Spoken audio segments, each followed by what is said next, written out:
Inasmuch as this summer meeting, this convention, is in part a commemoration of Colonel Alcott's centennial, all three of my talks are on the Colonel. But inasmuch also as one of the themes of this convention is service, leading into the Theosophical Order of Service meeting, which follows it, I have devoted my last talk, as Betty told you, to Colonel Henry Steele Alcott, A Life of Service. In Old Diary Leaves, Colonel Alcott wrote, "To serve mankind always seemed to me the best of yogas." Now, Annie Besant founded the Theosophical Order of Service in 1908, the year after the death of Henry Steele Alcott, the president founder of the Theosophical Society. But Colonel Alcott lived his entire life as an act of theosophical service. Madame Blavatsky, the principal other outer founder of the society, famously said, "Theosophist is who theosophy does." And also, theosophy is altruism. So service to others and to the world at large is the essence of theosophy and theosophical living. The three aspects of the Theosophical Society are, as you know, study, meditation, and service. Now, study is really a form of jnana yoga. Meditation is a form of bhakti yoga. And of course, service is a form of karma yoga. So theosophy is yoga. And Colonel Alcott was a natural-born karma yogi. Henry Steele Alcott was born in 1832. Except that you say you were behind and I'm ahead. And he died in 1907, this year being therefore the 175th anniversary of his birth and the 100th anniversary of his death. During this year, we should especially celebrate with joy his life and remember the example he gave us, both in his living and in his dying. Alcott's life from his early years onward was that of a true theosophist. He lived the life of a theosophist even before the Theosophical Society was called into existence by those great ones who watch over the world as bodhisattvas of infinite compassion. Throughout his entire life, Alcott walked the bodhisattva path by doing theosophy and practicing altruism. Henry Alcott was a remarkable man by any criteria. In his early pre-theosophical years, he devoted himself to the education of the young, notably in the practical matters of scientific agriculture. He became assistant editor of a journal called The Working Farmer. He co-founded a farm school in New York State, and at the age of 25, he wrote an important book on sugarcane, namely Sargo and Imphi, the Chinese and African sugarcanes, a treatise on origin, varieties, and culture. That book underwent 7 editions and was used as a textbook and as a standard work on the subject. Some of you have heard me say before that when I first came to the University of Georgia in 1971, I did whenever I enter any library, I checked the catalog. In those days, it was the card catalog. We didn't have electronic ones yet. I checked the catalog to find out what works they had by important theosophical authors, and I looked up Henry Alcott's name, and the University of Georgia Library had only one book by Colonel Alcott, his book on sugarcane. They've got more now. Colonel Alcott's second book, published when he was 26, was Yale Agricultural Lectures. He became known internationally for his agricultural expertise. And when he was 27, he published an account of European agricultural schools in Appleton's American Cyclopedia. Alexander Fullerton, the second head of the American section of the Theosophical Society, reports that Alcott was offered the directorship of the Agricultural Bureau in Washington and a chair of agriculture at the University of Athens, Greece, the other Athens.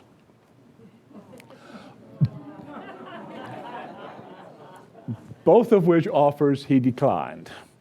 He became instead an associate agricultural editor of a major New York newspaper, the New York Tribune, and served as the American correspondent of a British agricultural journal.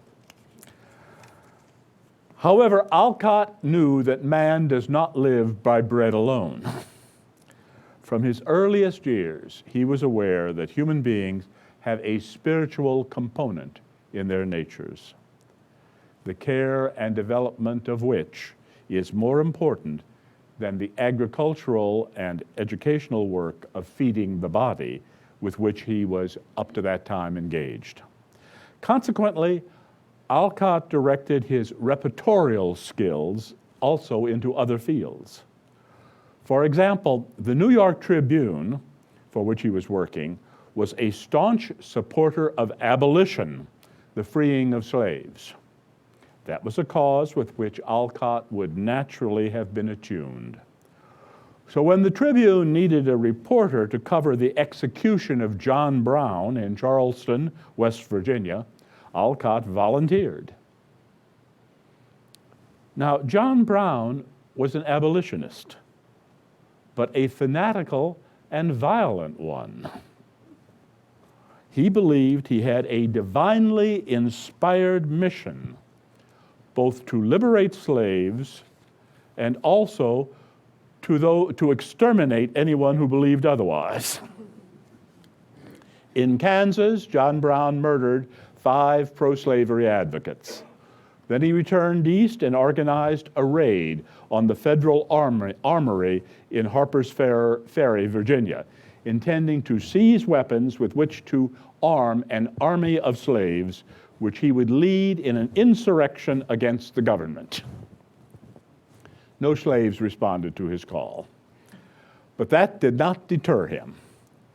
Nevertheless, the raid failed, and Brown was captured, tried for treason in Virginia, and sentenced to execution in 1859. Feelings on both sides of this issue were ferocious.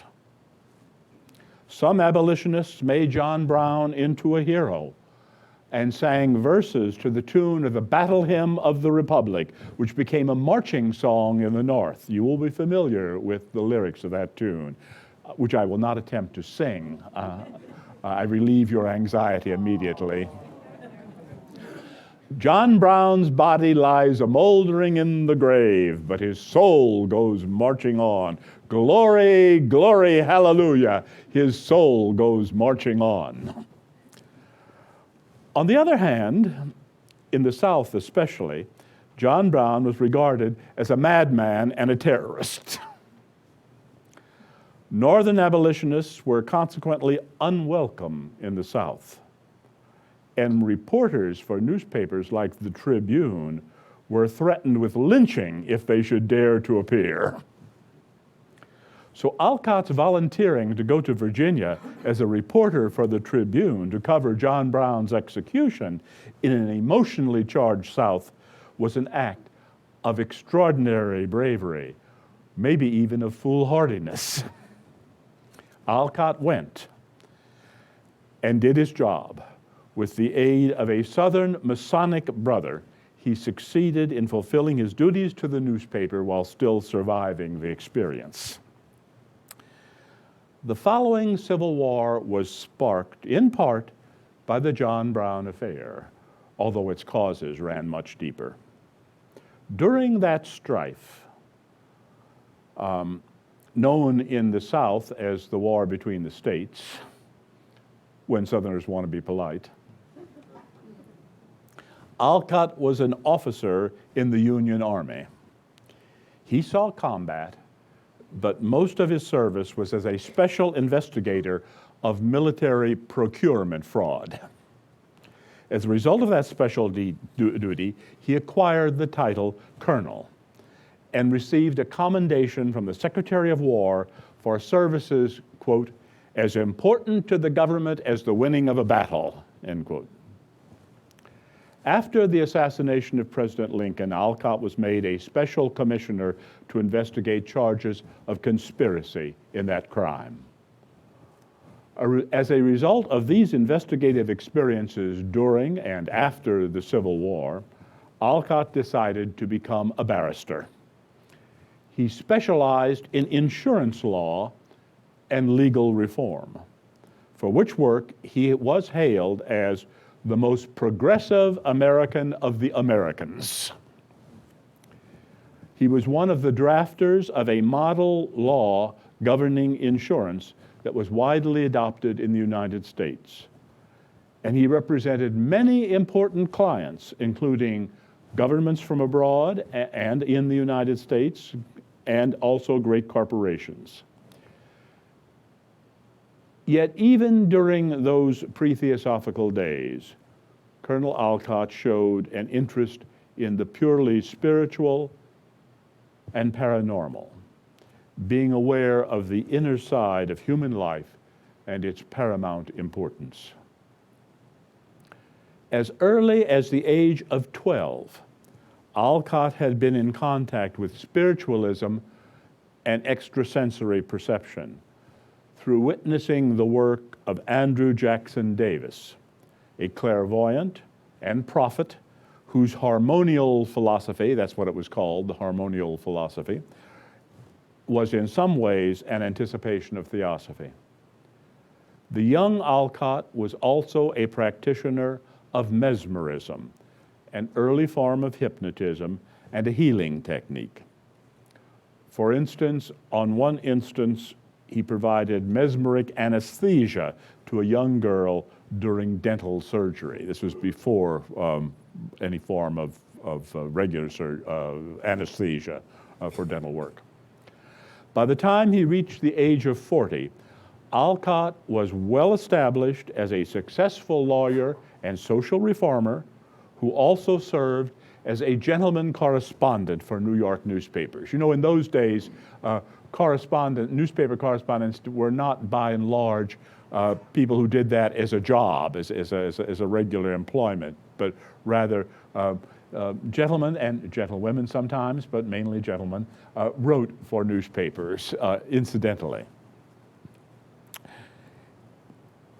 In 1874, however, Alcott's interest in spiritualism was rekindled, and that led to his writing newspaper articles on some remarkable phenomena occurring at a Vermont farmstead, with which most of you are, I'm sure, familiar. Those articles generated great interest and were later collected into a book, People from the Other World.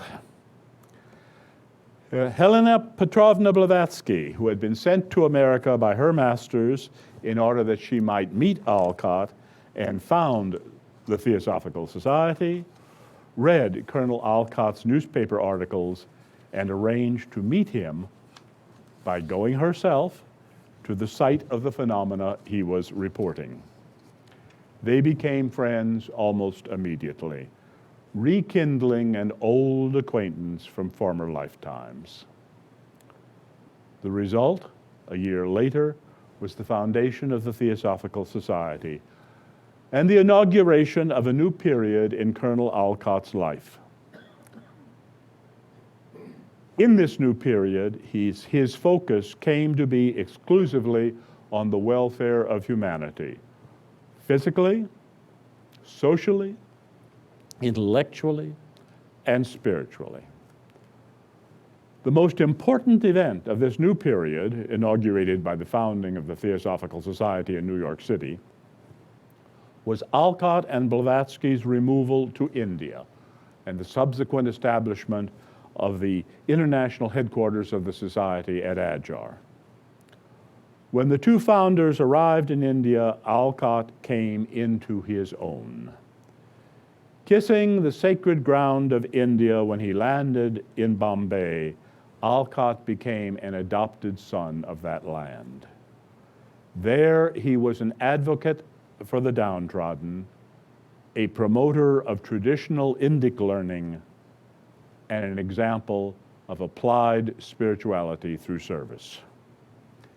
It was surely no accident that the Theosophical Society was founded in America and headquartered in India. Those two countries represent the cultural poles of the earth. It is interesting to observe that the exact east-west course opposite of the longitude of Adyar is a line running through the central states of the United States: Texas, Oklahoma, Kansas, Nebraska, and the two Dakotas. You can't get more American than that.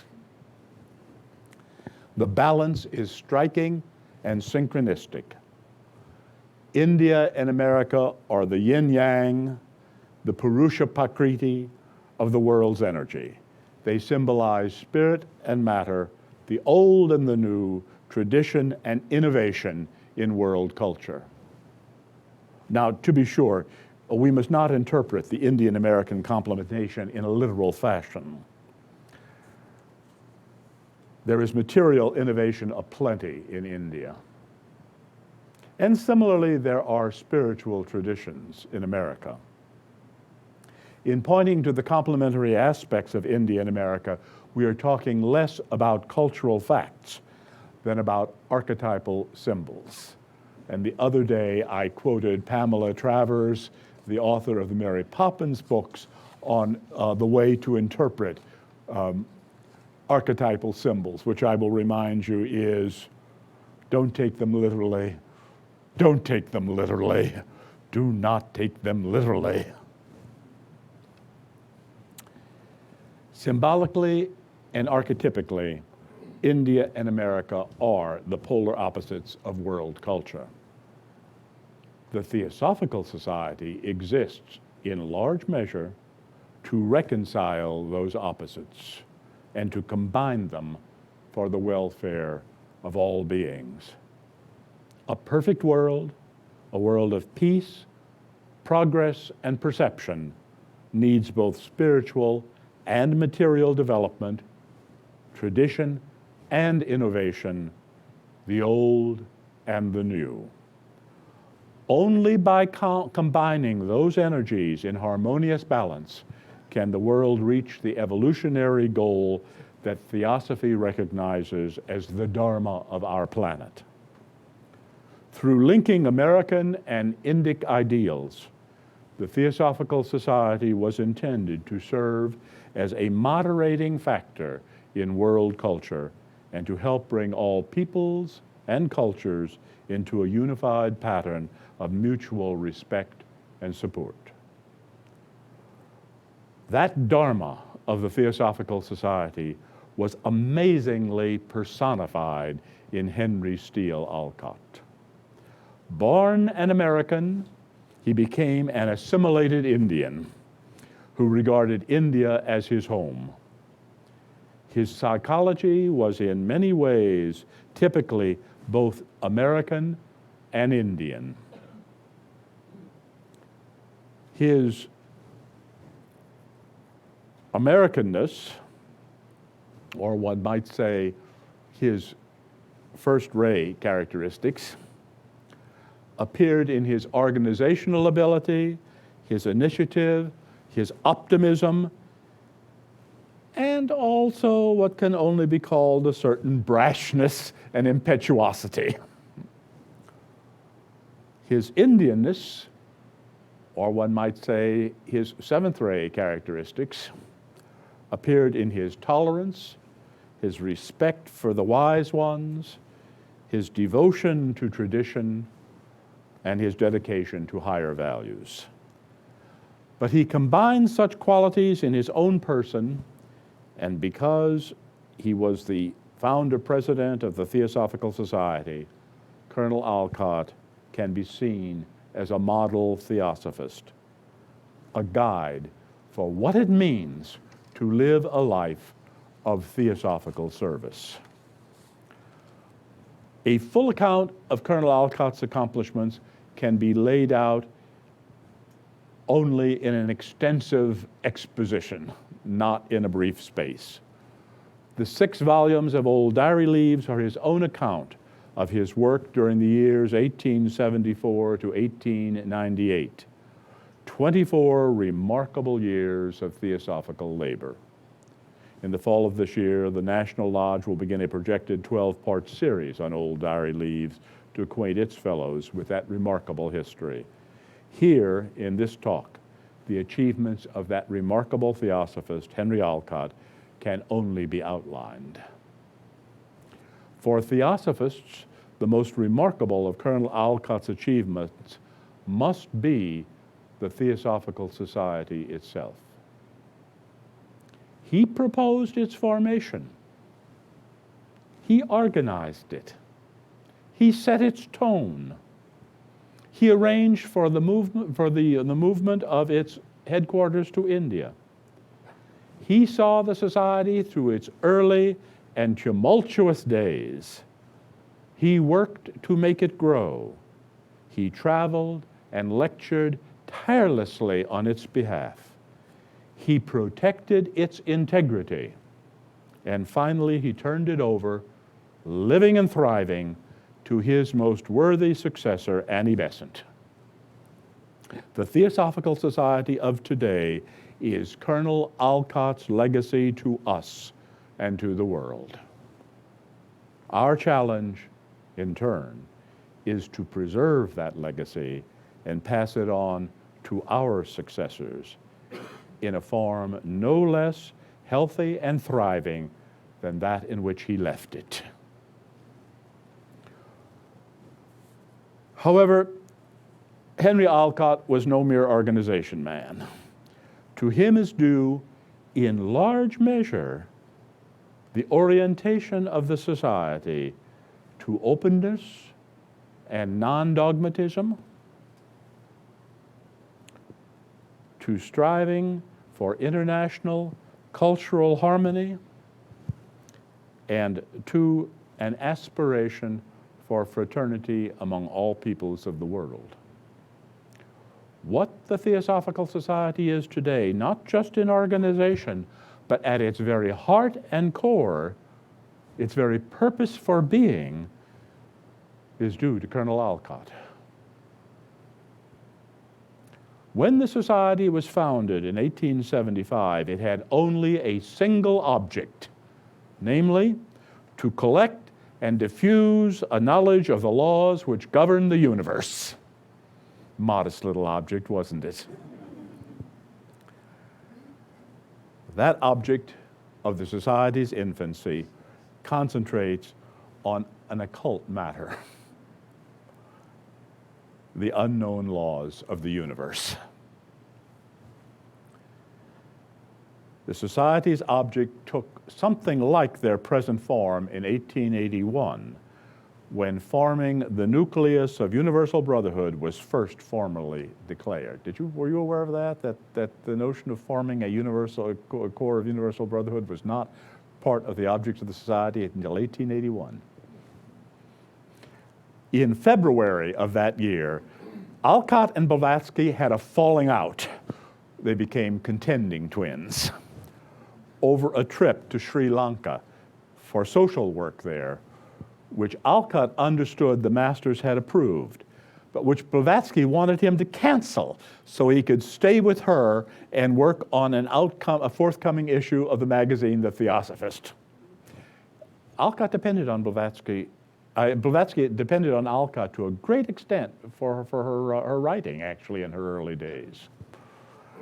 But Alcott was adamant about his priorities. And he received unexpected support from a Mahatma who visited Blavatsky and explained matters to her. Alcott reports that event in Old Diary Leaves.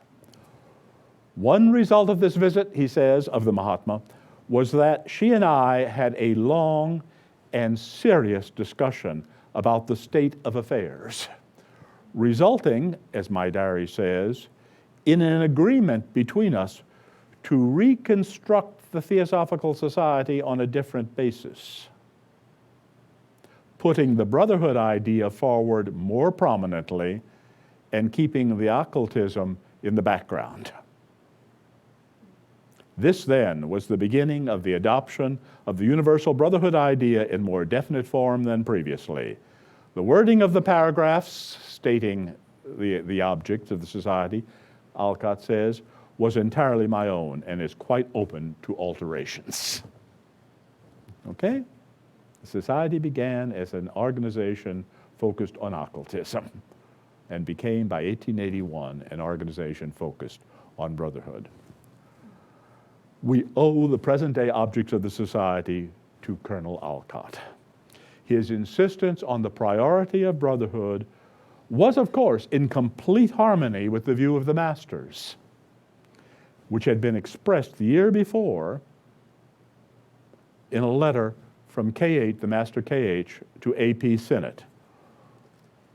In a famous passage, which many of you will know, the Master KH wrote Sinnott in a rather exasperated fashion, I might add. Quote, "You have ever discussed but to put down the idea of a universal brotherhood, questioned its usefulness, and advised to remodel the Theosophical Society on the principle of a college for the special study of occultism. This, my respected and esteemed friend and brother, will never do." Thus, the revised purpose statement of the Theosophical Society was Alcott's doing in harmony with the master's wishes. Moreover, the early growth of the Theosophical Society in India was largely due to Alcott's repeated trips all over the subcontinent, lecturing on theosophy and related subjects and forming local lodges wherever he went. Madame Blavatsky was of keen interest, especially to members of the British Raj and other Westerners in India, who were greatly impressed by her phenomenal abilities. But Alcott spoke to the hearts and minds of Indians, as well as people everywhere. Indians were not much impressed by Blavatsky's phenomenal abilities. They knew lots of yogis who could do all those things too, so they were not especially amazed by them. What they were amazed by was Alcott's understanding of the spiritual tradition, which is at the basis of India's cultural history. The insight that Theosophy gave Alcott enabled him to speak in terms that resonated alike with Hindus, Buddhists, Zoroastrians, and Muslims. For Alcott, all the great religions were varying expressions of one Sanatana Dharma, or eternal teaching. And for him, the Theosophical Society was an organizational expression of the links that connected the whole world into one human family. Alcott lacked Blavatsky's phenomenal abilities, but he had other qualities. He himself says in Old Diary Leaves, "Somehow or other, I have never found the time for self-training in yoga since I took up my line of practical work in our Theosophical Society. I never seemed to care whether I had acquired any psychic powers or not, never aspired to guruship, nor cared whether I could or could not attain liberation in this lifetime. To serve mankind always seemed to me the best of yogas, and the ability to do even a little towards spreading knowledge and diminishing ignorance, an ample reward. So it never entered my mind in the early days that I might train myself as a seer or wonder worker, a metaphysician or an adept. But I have been going on all these years on the hint given to me by a master, that the best way to seek them was through the Theosophical Society. A humble sphere, perhaps, yet one well within my limited capabilities, thoroughly congenial, and at the same time useful. Alcott, however, was not limited to organization. He had many more strings to his bow. One of the most notable of those strings was the work he did for social justice, particularly in Sri Lanka. The Sinhalese, the native inhabitants of Sri Lanka, had become second-class citizens in their own country, which was then a British Crown colony after its early domination by the Portuguese and the Dutch. Because England had an established church, the Christian clergy exercised de facto social control in Ceylon, as that country was then called. As a result, marriages were recognized only when recorded in Christian churches. Public holidays were limited to the Christian ones. And public processions in traditional Sinhalese fashion were forbidden. Alcott formed a Buddhist defense committee and went to London to seek justice for the island's majority population. In London, he contacted the British Secretary of State for Colonies about these matters, put the case before him, convinced that secretary of the justice of his position, and arranged that the injustices should be satisfactorily removed to the continuing benefit of the people of Sri Lanka. And that, of course, is why, to this day, Colonel Alcott is a national hero in Sri Lanka. That is why every Sri Lankan child knows about Colonel Alcott to this day. He has a position not quite the same as George Washington in the United States, but not dissimilar in certain ways. Moreover, Alcott's experience with Buddhism in Sri Lanka led him to devote himself to helping that religion be a vital force in the lives of its adherents. He wrote a Buddhist catechism. It's sort of ironic in a way.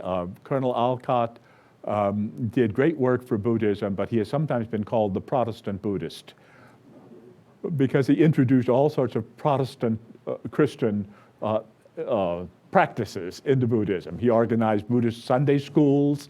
He formed a young men's Buddhist society.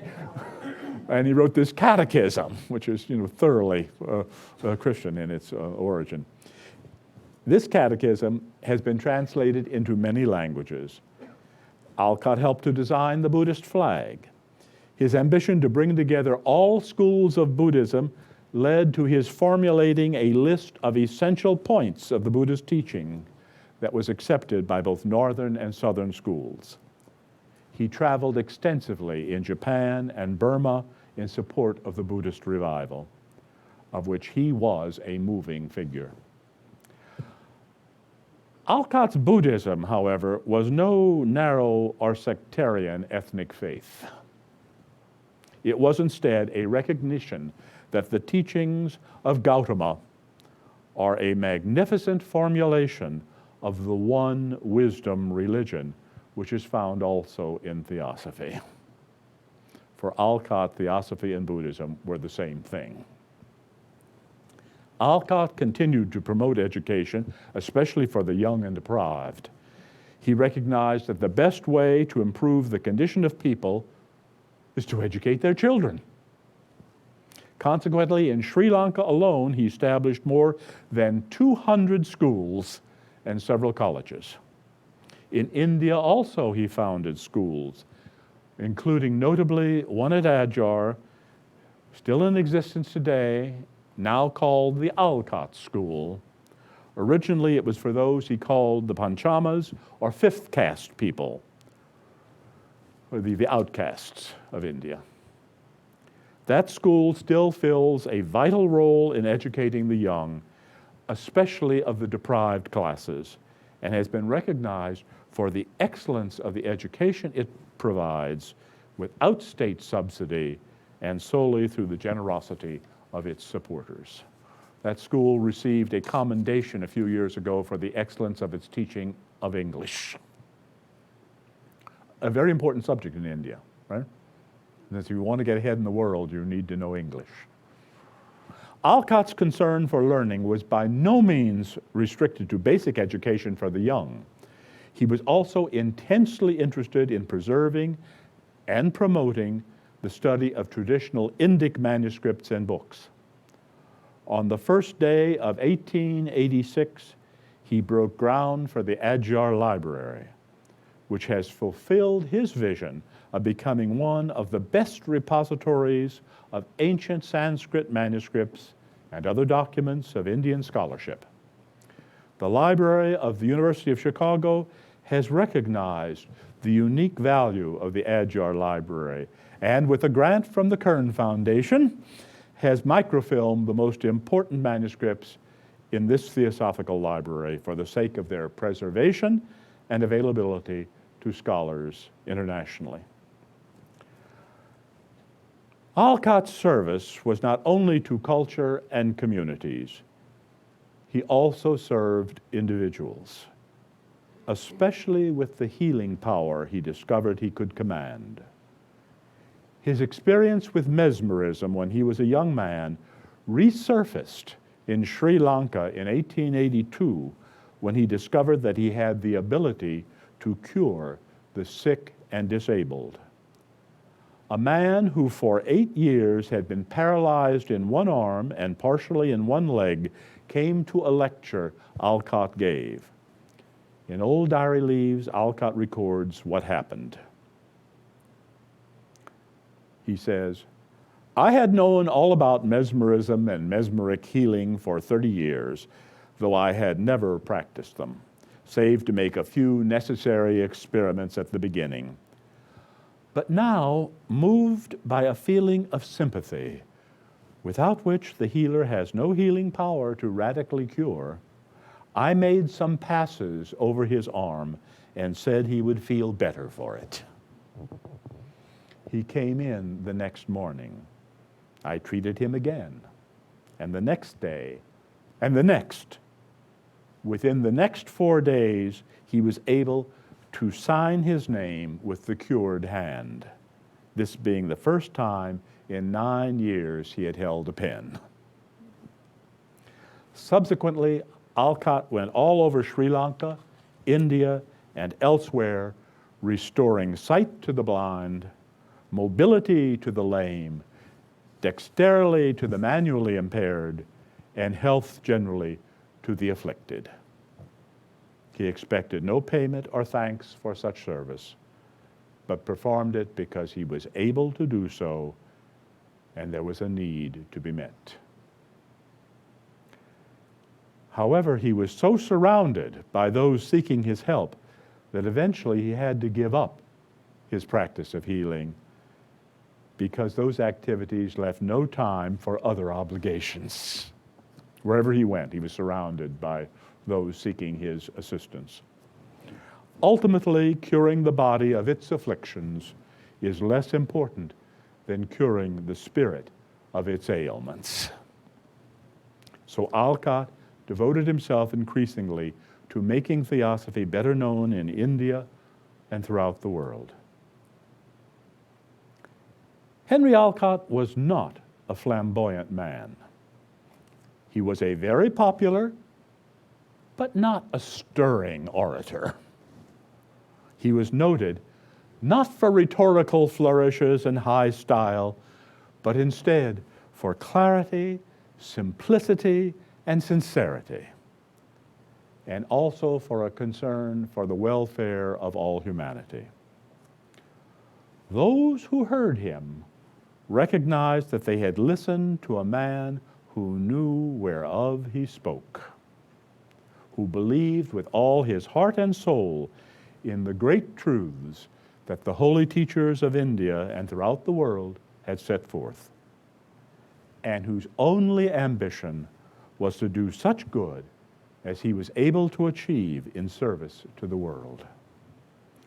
Alcott was recognized as a Buddhist among the Buddhists, as an honorary Brahmin among the Hindus, as one learned in mystical Zoroastrianism among the Parsis, and as a Westerner who lived the teachings of Christ rather than merely preaching them. Alcott's virtues are best summed up by the Master K.H. and by Annie Besant. The Master wrote in part, "Him we can trust under all circumstances, and his faithful service is pledged to us, come well, come ill.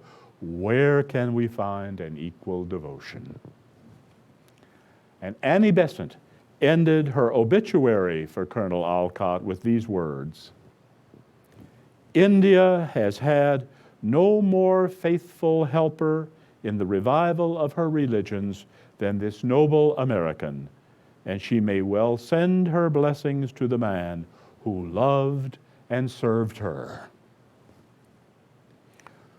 To those tributes, we might add only the Colonel's own words in his last message, written a few days before his death, which I quoted in length the other day. But in that message, he said, he pledged, he asked us to carry on the groundwork of proclaiming the living brotherhood of religions.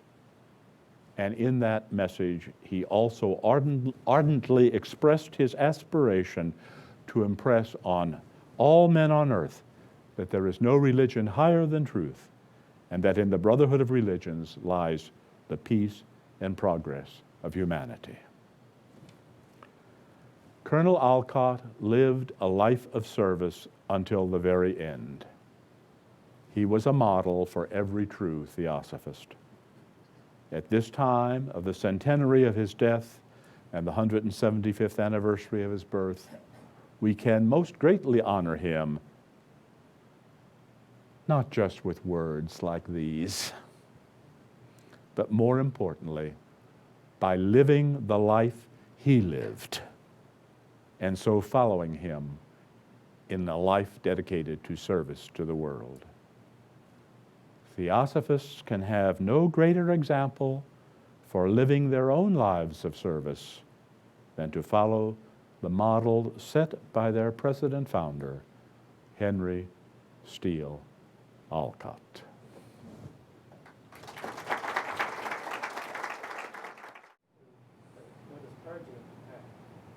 I can't possibly repeat all of that in detail, but let me summarize some of it. And then, Robert, if you would remind me of anything else I really need to summarize. What Robert Elwood was doing was making some comments on Alcott's trip to Japan. Alcott went to Japan twice, didn't he? And his visits there were enormously important in many ways.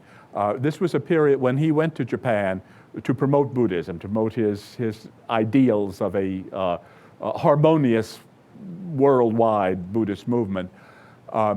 Japan was in the process of undergoing a major cultural shift. It was coming into the modern world at that time, so that there was a synchronicity of events going on.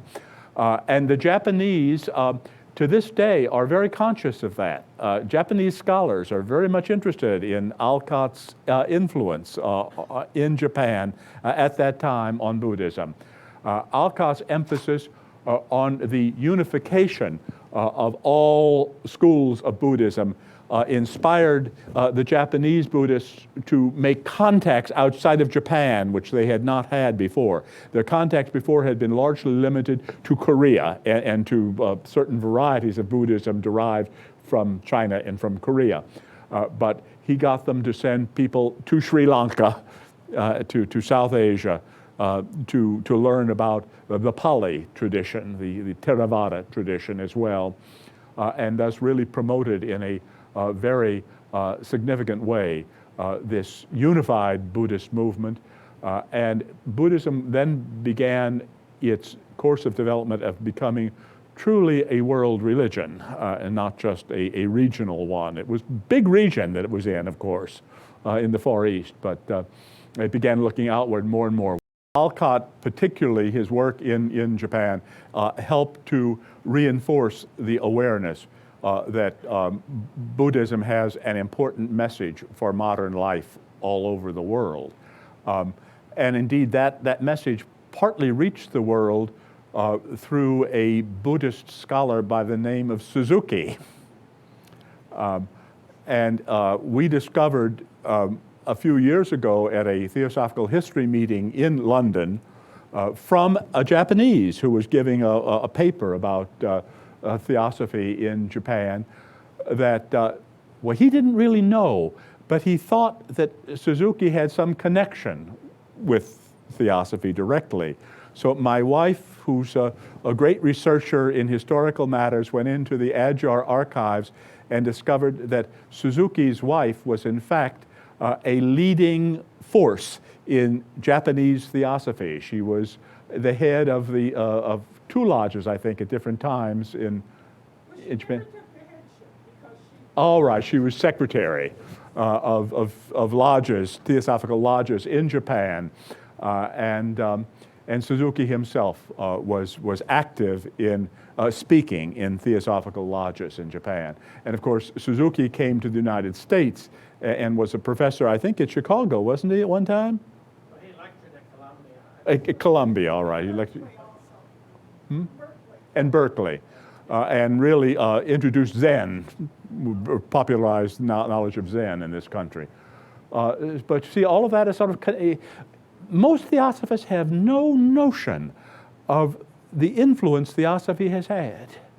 You know, we think of it as being a nice little organization where we go to lectures and conventions periodically, and we study some books, and it's sort of a little tight little world. But Theosophy has had enormous influence in so many ways, in art, in literature, in religious studies, and even in science.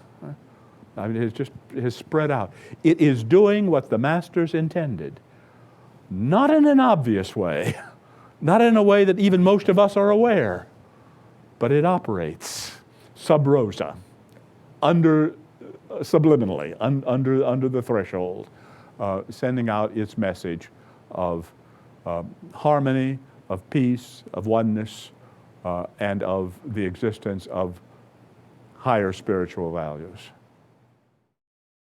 Yeah. All right. I won't repeat the whole question, but Robert Bonnell has asked about Alcott's reputation in theosophical groups other than ours. The Theosophical Society underwent a series of schisms or splits fairly early in its history. We need not go into them in any detail. They were unfortunate, but they happened. And the result is that we now have several different theosophical organizations. At least one of those splits involved a bitter controversy between Alcott and the leaders of that theosophical group. And so they don't hold Alcott in quite the same high regard that we do, but they don't ignore him either. Because actually, one of those groups in their current journal has an article on Alcott because of the centennial year. So they recognize him as original founder president. That's all right. We need not have a single organization. In fact, I think we are better off without a single organization. Our Theosophical Society has cooperated very well with several of those other groups in the centennial of the Parliament of World Religions in '93. And for other things, Adele and I have had great assistance from some of those organizations whose archives contain important information relating to the Blavatsky correspondence. We get along just fine, but we restrict our conversations to matters we can agree on, right? And we just don't talk about matters we don't agree on. And I think that's all right. I think that's just fine. So that doesn't worry me, Robert. I can't offhand, because I don't know a lot of detail about his work in Burma, but yes, he went to Burma numerous times and founded theosophical lodges there, as indeed he did in many parts of the world. But Burma was probably the place third in line after Sri Lanka and India itself, where he was most active in journeying around and finding theosophical groups. Yeah. Okay, anything else? Well, I thank you all very much for your kind attention.